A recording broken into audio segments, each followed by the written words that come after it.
রায় যদি আপনাদেরকে পেতে হয়, যদি জনতার যদি সম্মান পেতে হয়, তাহলে জনতার কাছে যেতে হবে। মাননীয় প্রধানমন্ত্রীজির বাসভবনের সামনে হাত পেতে ভিক্ষা চাইলে হবে না, ভিক্ষা চাইতে হবে জনতার কাছে, ভিক্ষা চাইতে হবে সাধারণ মানুষের কাছে। তবেই হয়তোবা সাধারণ মানুষ এই কংগ্রেস দলকে হয়তো সমর্থন করতে পারে।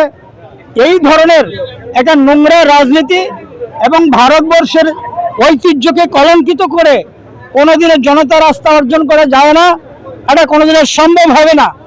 তারই প্রতিবাদে, এই কংগ্রেসের নোংরা রাজনীতির প্রতিবাদে আজকে ভারতীয় জনতা পার্টি ত্রিপুরা প্রদেশের পক্ষ থেকে আমরা আমাদের প্রদেশ কার্যালয় থেকে কংগ্রেসের সেই কার্যালয়ের সামনে আমরা ধর্নায় বসতে যাচ্ছি এবং সেখান থেকে আমরা সেই প্রতিবাদ জানাতে চাইছি যে আজকে ভারতবর্ষের রাজনীতিকে, ভারতবর্ষের গণতন্ত্রকে এইভাবে কলুষিত করতে চাইছে রাহুল গান্ধীজি তথা এই কংগ্রেস দল।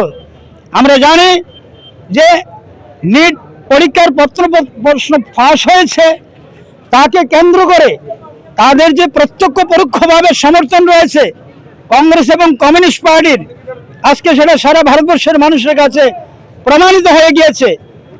এরা চাইছে যে বাংলাদেশের মতো পরিস্থিতি এখানে তৈরি করার, যে গাড়ি ভেঙে দাও, রাস্তা বন্ধ করে দাও, অফিস ভেঙে দাও, সব তছনছ করে দাও, এই হচ্ছে তাদের উদ্দেশ্য। কিন্তু নিশ্চিতভাবে এটা আমরা বলতে পারি, এটা বাংলাদেশ নয়, এটা ভারতবর্ষ। আর এই দেশের প্রধানমন্ত্রী নরেন্দ্র ভাই মোদীজি কোনো অবস্থাতেই এটা সম্ভব হবে না।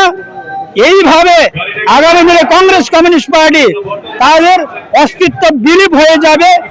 এই তাদের শুরুয়াত হয়েছে এই আন্দোলনের মধ্য দিয়ে। ভারতীয় জনতা পার্টি ছেড়ে কথা বলবে না, ভারতীয় জনতা পার্টি বসে থাকবে না। তার বিরুদ্ধে আমরা গ্রাম থেকে শহর, শহর থেকে পাহাড়, সর্বত্র আমরা রুখে দাঁড়াবো।